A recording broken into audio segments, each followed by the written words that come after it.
Hello बच्चों, मैं आशा करती हूँ कि आप लोग अपने घर पर स्वस्थ होंगे, सुरक्षित होंगे और साथ ही साथ अपना पूरा ध्यान रख रहे होंगे।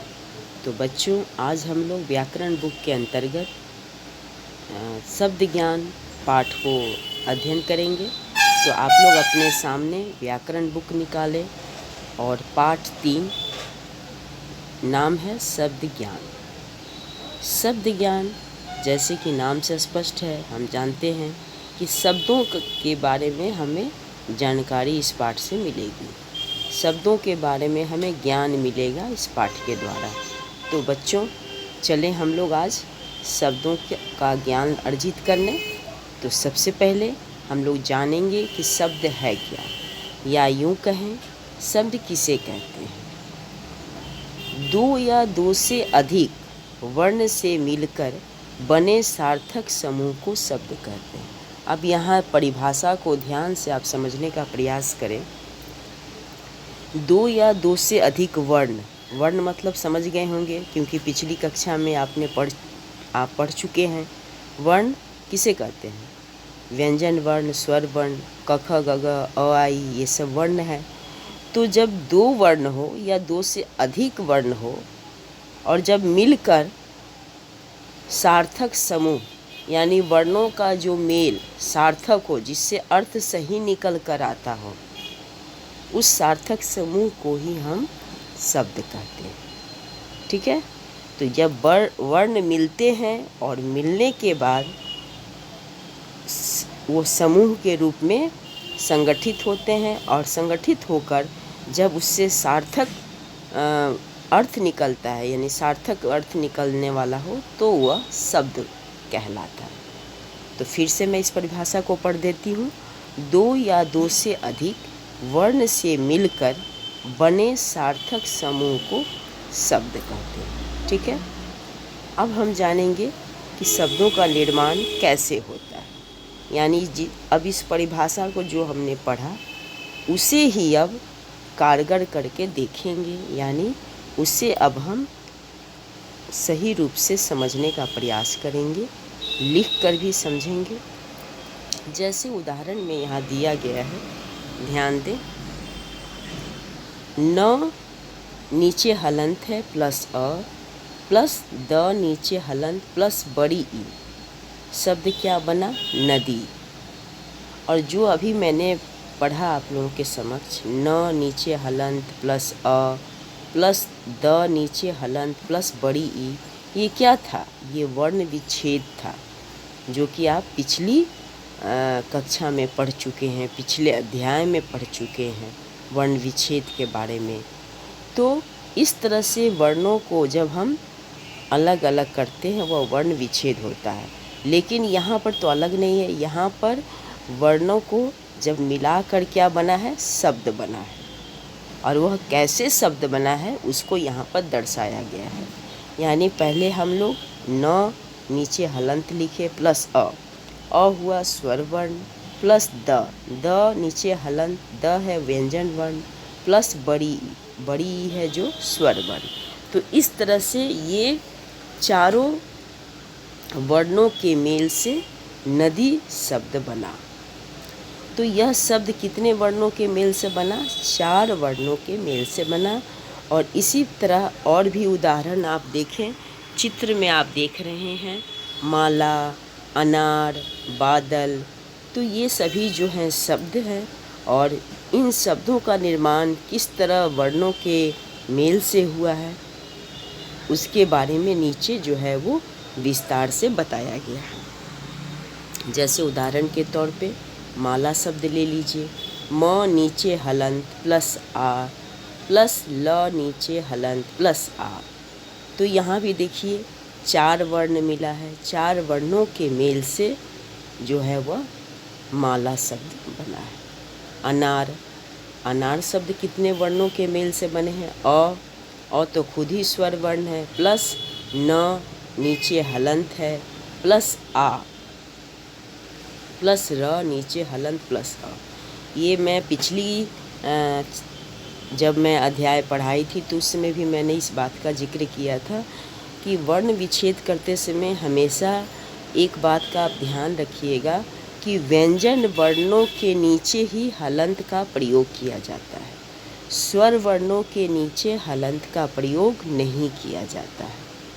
तो ये आप लोग हमेशा ध्यान में रखिए, इसे दिमाग में बैठा कर रखिए, क्योंकि ये गलती भूल कर भी ना कीजिएगा कि स्वर वर्ण के नीचे आप हलंत डालिएगा। स्वर वर्ण के नीचे हलंत डाल देने से पूरा वर्ण विच्छेद जो है वो गलत हो जाएगा। तो ये ध्यान में आप लोग वर्ण विच्छेद करते समय रखिएगा।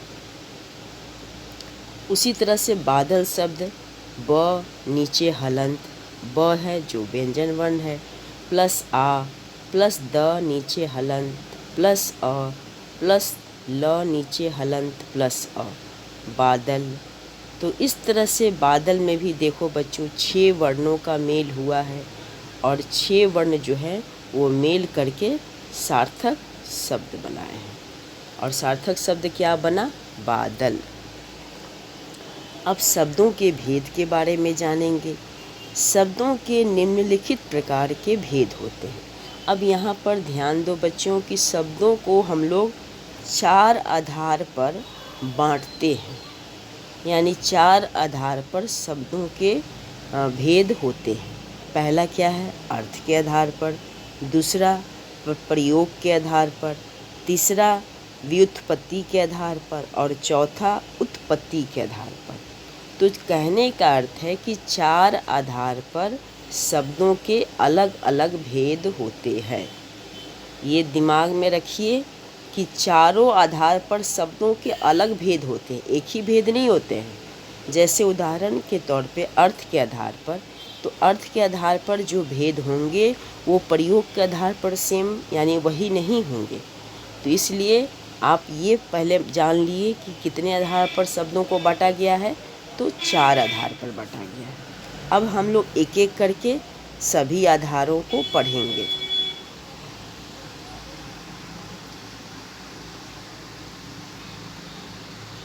सबसे पहला है अर्थ के आधार पर। अर्थ की दृष्टि से शब्दों के निम्नलिखित भेद होते हैं। क, सार्थक शब्द। सार्थक शब्द वह होते हैं जिनका कोई ना कोई अर्थ निकलता हो, जैसे आलू, बोतल आदि। सार्थक मतलब क्या होता है बच्चों? सार्थक मतलब जिसका अर्थ सही हो। सार्थक जिसका अर्थ सही शब्द से निकलता हो उसे सार्थक शब्द कहते हैं। तो जिनका कोई ना कोई अर्थ निकलता हो, जैसे आलू, बोतल आदि। और निरर्थक शब्द, निरर्थक शब्द वह शब्द कहलाते हैं जिनका कोई अर्थ नहीं निकलता। इसे अधिकतर बोलचाल की भाषा में प्रयोग किया जाता है। जैसे आप देखते होंगे प्रायः अपने घरों में भी आम बोलचाल की भाषा में आपके घर के सदस्य जो है वो कोई भी ऐसा शब्द बोल देते हैं जो कि आप कभी सुने नहीं होते हैं और जिसका कुछ अर्थ स्पष्ट नहीं होता है। तो वैसे शब्दों को हम लोग क्या बोलेंगे? निरर्थक शब्द बोलेंगे। आलू, आलू का तो अर्थ निकल रहा है कि आलू एक सब्जी का प्रकार है, लेकिन आलू वालू, तो वालू का क्या अर्थ होता है? वालू का तो कोई अर्थ नहीं निकलता है। तो ये है आम बोलचाल की भाषा में निरर्थक शब्दों का प्रयोग करना, जिसका कि कोई अर्थ ही नहीं निकलता। बोतल, बोतल, अब जैसे हम लोग बोलते समय कभी झुंझला कर किसी को ऐसे बोल देते हैं, पानी वानी, तो पानी तो शब्द है लेकिन वाणी कौन सा शब्द है? वाणी का तो कोई अर्थ नहीं निकल रहा है। तो यही जो है बच्चों, ये जानने वाली बातें हैं कि जिनका कोई अर्थ ना निकलता हो वैसे शब्दों को निरर्थक शब्द कहते हैं। तो सबसे पहले आप जानें अर्थ के आधार पर शब्द के 2 भेद होते हैं, सार्थक शब्द और निरर्थक शब्द। सार्थक शब्द के अर्थ निकल कर आते हैं, जैसे उदाहरण के तौर पे आलू, पानी, बोतल और भी बहुत सारे उदाहरण हैं। उसी तरह से निरर्थक शब्द जिनका कि कोई अर्थ नहीं निकलता, वैसे शब्द जिनका कोई अर्थ न निकलता हो वैसे शब्दों को हम लोग निरर्थक शब्द कहते हैं। वाणी, वालु, ये सब निरर्थक शब्द। तो नीचे देखो बच्चों, उदाहरण भी दिया गया है। प्रायः आप इस तरह के शब्दों का प्रयोग अपने घर बाहर में होते हुए सुनते होंगे। काम वाम, घर वर, खाना वाना। तो बोलचाल में हम लोग प्रायः ये शब्दों का प्रयोग कर ही डालते हैं। आपने खाना वाना खा लिया, खाना तो समझ में आता है, वाना क्या है, लेकिन लोग इस तरह से बोलते समय शब्दों का जो प्रयोग करते हैं उस पर ध्यान नहीं देते हैं और वे बोल बैठते हैं। तो जो कि यहाँ पर आप देखिए बुक में भी उन शब्दों का उल्लेख किया गया है। आग वाग, टिकट विकट। तो आपने टिकट विकट कटा लिया, अरे टिकट तो कटा लिया, विकट क्या कटाना है। तो ये सभी बातें जो है सामान्य बातें हैं जो हम सुनते हैं अपने आसपास में, अपने घर बाहर में, लेकिन कभी इन बातों पर, इन शब्दों को बारे में जानने का प्रयास नहीं किए कि ये शब्द आखिर है क्या। तो आज आपने समझा निरर्थक शब्द क्या है और सार्थक शब्द क्या है। अब आगे बच्चों हम लोग पढ़ेंगे प्रयोग के आधार पर शब्द के भेद। प्रयोग के आधार पर शब्द के दो भेद होते हैं, यानी प्रयोग के आधार पर शब्दों को दो भागों में बांटा गया है। पहला क्या है, विकारी शब्द। विकारी शब्दों में लिंग, वचन, कारक, काल आदि के कारण परिवर्तन हो जाता है। यानी विकारी शब्द उसे कहते हैं जिनका लिंग, वचन, कारक, काल आदि के कारण परिवर्तन होता है, इन्हें हम विकारी शब्द कहते हैं। अब यहाँ पर देखो बच्चों, उदाहरण के साथ बताया गया है। संज्ञा और विकारी शब्द में कौन कौन से आते हैं? संज्ञा, सर्वनाम, विशेषण और क्रिया। ये चार जो है ये विकारी शब्द होते हैं। विकारी शब्द के कौन से उदाहरण हैं? संज्ञा, सर्वनाम, विशेषण और क्रिया। कहने का अर्थ है कि विकारी शब्द चार होते हैं और उदाहरण चार हैं, यानी ये चार प्रकार के होते हैं: संज्ञा, सर्वनाम, विशेषण और क्रिया। किसी व्यक्ति, जाति, स्थान, वस्तु एवं भाव आदि के नाम को संज्ञा कहते हैं, आपने पढ़ा है। संज्ञा के स्थान पर प्रयुक्त किए जाने वाले शब्द को सर्वनाम कहते हैं। ये सभी तो ये परिभाषा हुई संज्ञा, सर्वनाम, विशेषण, क्रिया का। लेकिन मुख्य बातें जो जानने वाली है बच्चों, उसके बारे में मैं ज़रा बता दूं।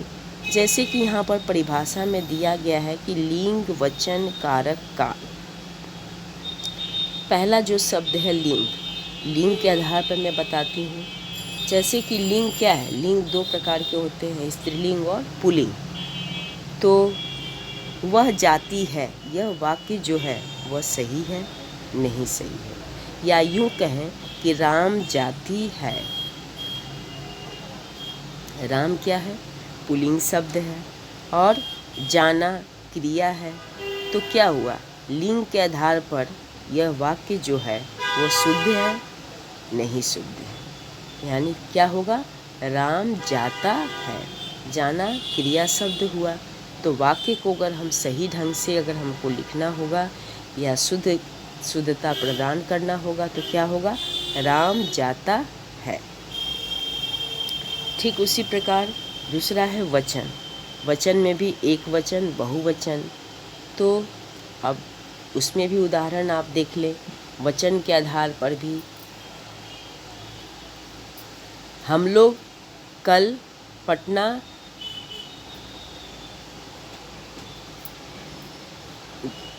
जाएंगे, तो ये वाक्य तो सही है। लेकिन अगर हम बोले कि हम लोग कल पटना जाता है, इस वाक्य सही होगा? नहीं, क्योंकि हम लोग जो है यह तो बहुवचन हो गया, इसमें तो बहुत सारे हो गए। हम लोग किसी एक, कोई एक तो नहीं है। जैसे मैं जाता हूँ वाक्य सही है, लेकिन हम लोग जाते हैं तो बहुवचन हो गया।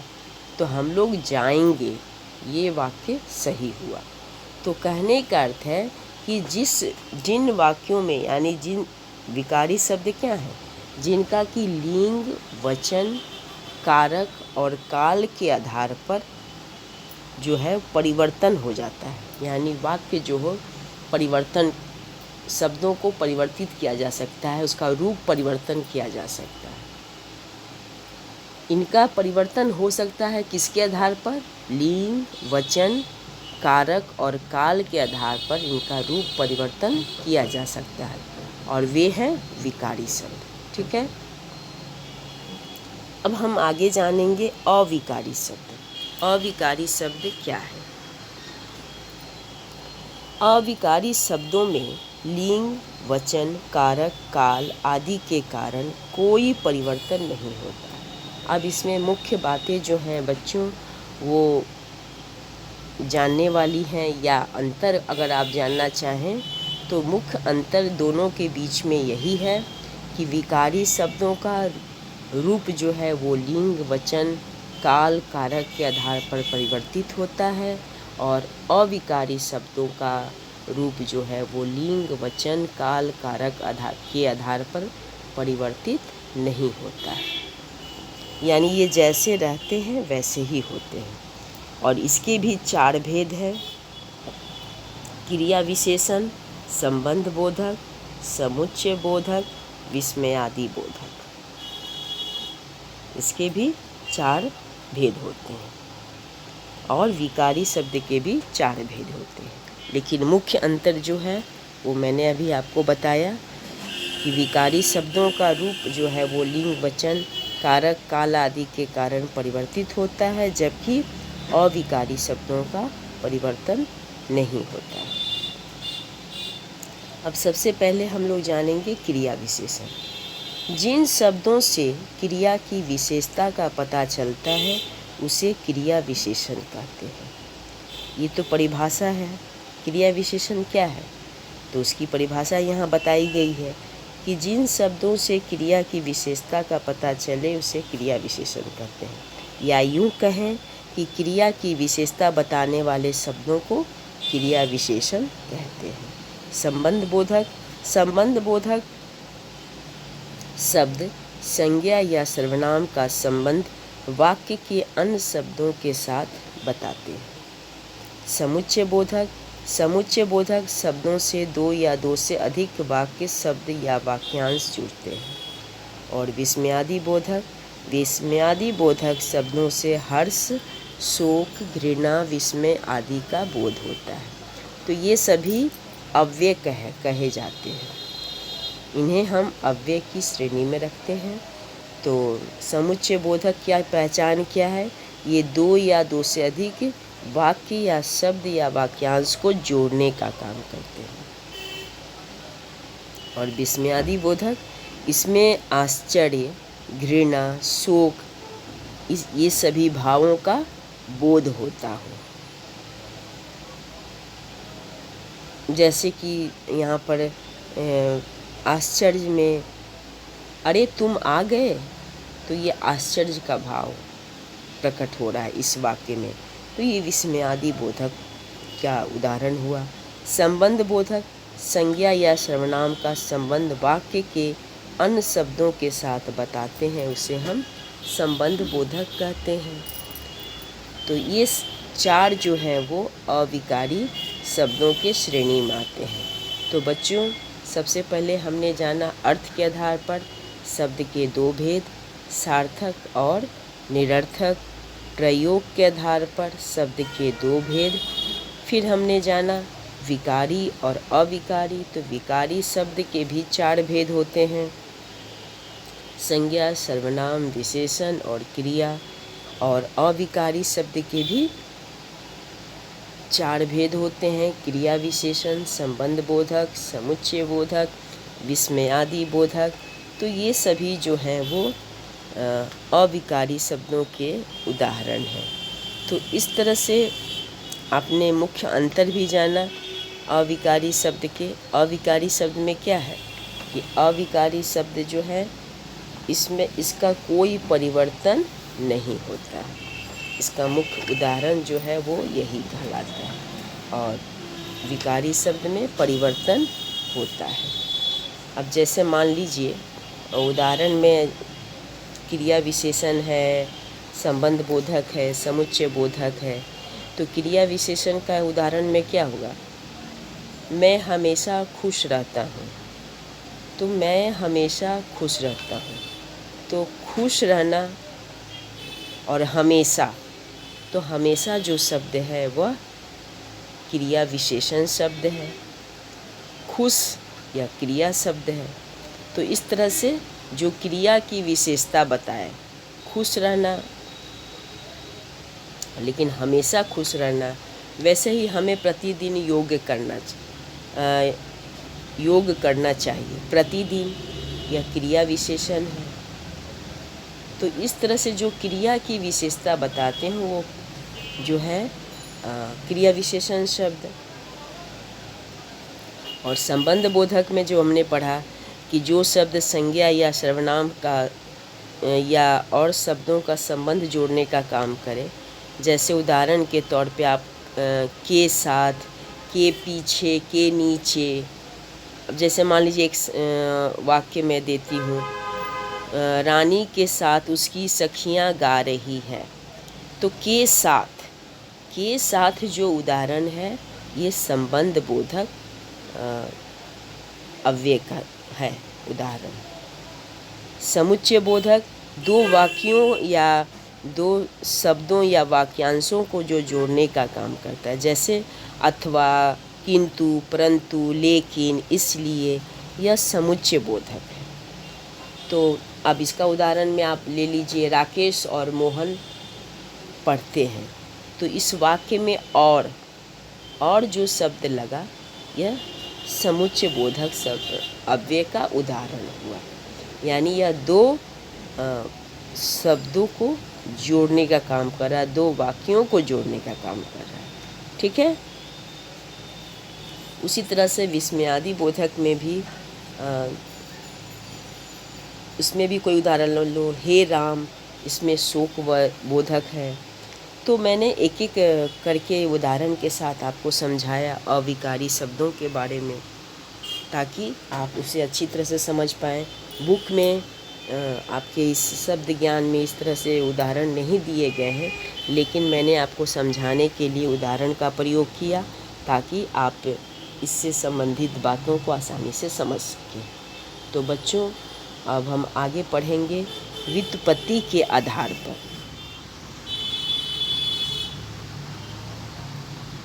व्युत्पत्ति के आधार पर शब्दों के कितने भेद होते हैं?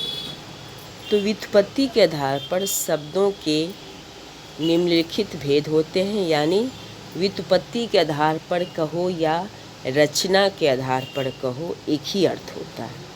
ठीक है।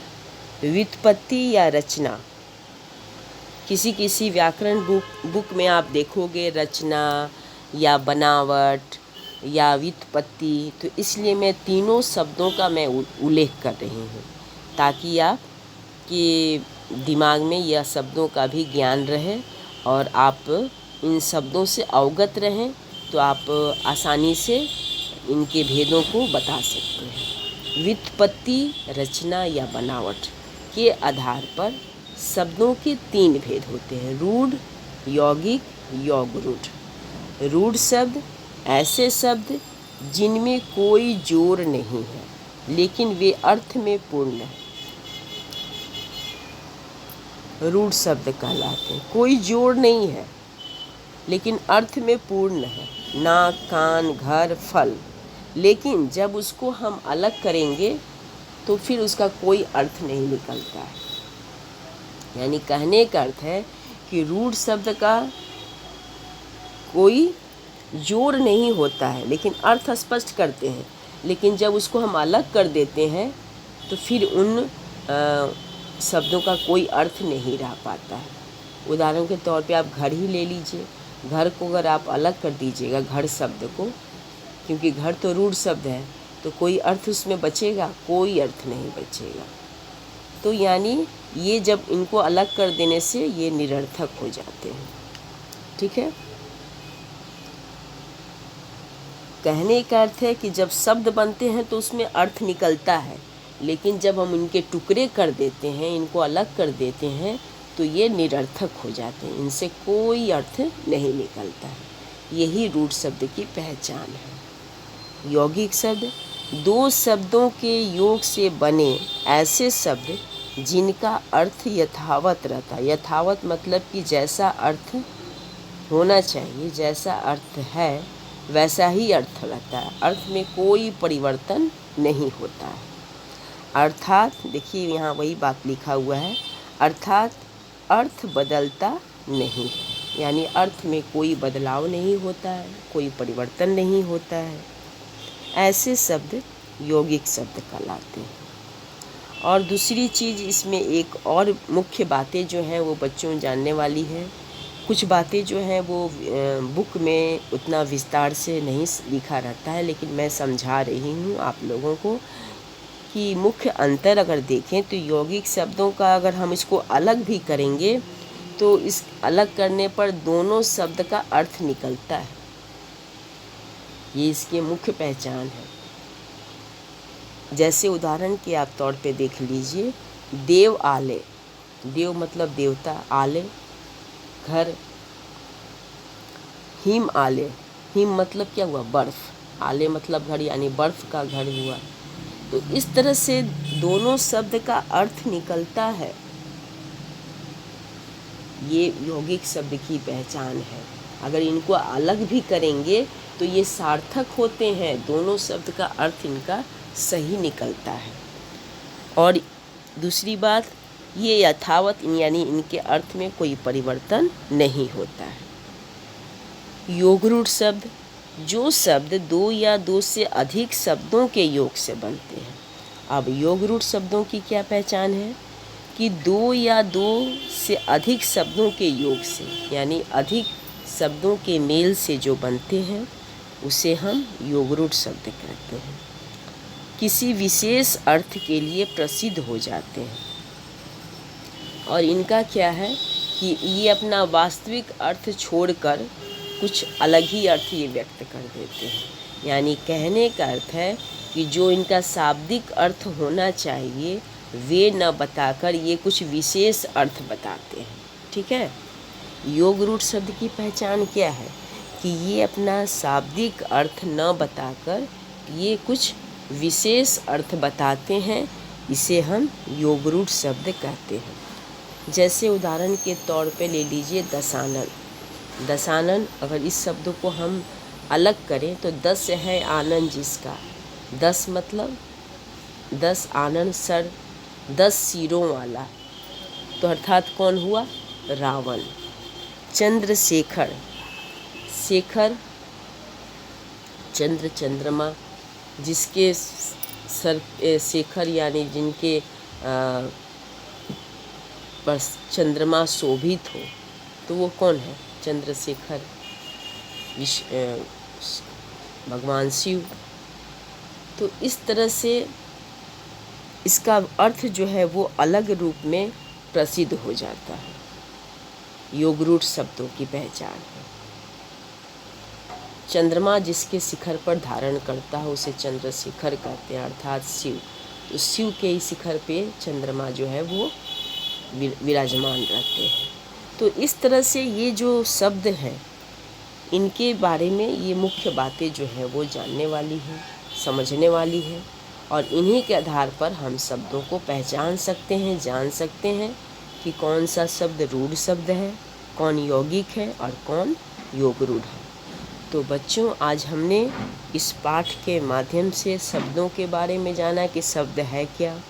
इसके बाद हमने शब्द के भेद कितने आधार पर किए जाते हैं तो उसके बारे में पढ़ा। इस शब्द के 4 आधार पर शब्दों को बांटा गया है, अर्थ के आधार पर, इसके बाद ये अर्थ के आधार पर, प्रयोग के आधार पर, व्युत्पत्ति के आधार पर और उत्पत्ति के आधार पर। तो अर्थ के आधार पर हमने पढ़ा, प्रयोग के आधार पर पढ़ा और व्युत्पत्ति के आधार पर पढ़ा। अगली कक्षा में हम लोग जो बचे हुए उत्पत्ति के आधार पर और कुछ मुख्य बातें जो हैं वो इस पाठ से संबंधित उनके बारे में जानेंगे। तो बच्चों, आज मैंने जो भी बात इस पाठ से संबंधित आपके समक्ष रखी उसे आप ज़रूर पढ़ें और पढ़कर समझने का प्रयास करें। जहाँ भी आपको समझ में न आए उसे आप अंडरलाइन करें और लाइव क्लासेस में आप वो मुझसे पूछ सकते हैं कि मैम यहाँ पर मुझे समझ में नहीं आया। तो मैं आशा करती हूँ बच्चों कि मेरे द्वारा कही हुई बातों को आप अच्छी तरह से समझे होंगे।